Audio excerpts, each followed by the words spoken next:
Hey, it's me. I'm just here to talk about model horse documentation for the model horse showing. Now, of course, that is an important thing to do, especially if you have weird, odd breeds or colors, like on Sato, for example, that horse. Let me go over to him for you. This little horse right here, that Pinto. Normally, you know, thoroughbreds can't be Pinto or Palomino for that matter. But of course, he is an actual thoroughbred. So you might want to mention that if you're showing him. So of course, you'll have documentations for that. But of course, with me, I also like to just include documents with every single horse that I have. It's really nice, especially just keep little short documents with all of your horses. The judges really like it. They like to read up on them a little bit, especially if it's, you know, not a super common breed, like maybe if it's not even a quarter horse or an Arabian.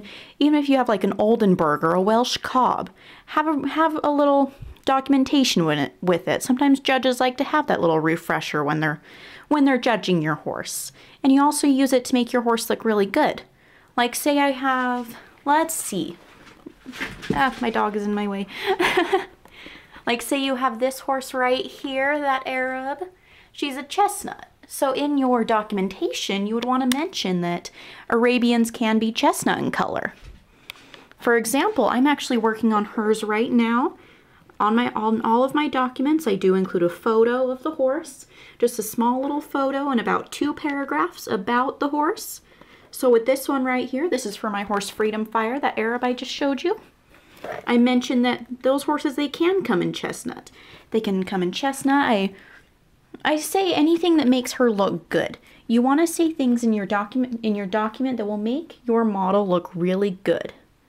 Like you don't want to say that, oh, they don't come in Palomino, even if you're showing your Arab that is Palomino. Like you don't want to show this girl right here as an Arab and say in your document that they can't be Palomino. That doesn't make her look good at all. And then another thing you want to do is you want to have a photo next to your documentation that looks a little bit like your horse. Like this one right here is my horse Expensive Hobby. Of course, I mean, that's a very appropriate name for her, for this hobby. But that is her. I apologize, she's covered in dust. I haven't dusted my horses in a while. Maybe in a little bit I can make a tutorial on how to clean your horses before a show. But right now I am working, like I said, I'm working on these 2 documentations for the Arabian horses. And even though they are both Arabs, so they'll both be in the exact same class, I keep the documentations different. I mention something different. Like in Freedom Fires, I'm mentioning the conformation on the horse, what colors they can come in. And then on Expensive Hobbies, I have a fun little quote on the top, as well as I mentioned the little shield-shaped bulge on their head, and also their very high-set tail, and the elegance of the breed. So I mentioned something different in every single one. The judge doesn't want to read the same thing over and over and over again. I mean, you wouldn't want to do that. You never want to read something over and over and over again. You'd have it memorized by the end of the day. And then another thing you want to do is you want to show them it's something a little different. Like this horse right here, here's my Lincoln Park horse. Normally you'd say, oh, show him as a Mustang.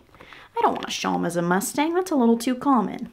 So instead, I'm going to show him as a Brumby, and he actually does very well as a Brumby. He's nanned a few times, and it's because I always include a documentation with him explaining why he's a Brumby, why I didn't just put him as an Arab.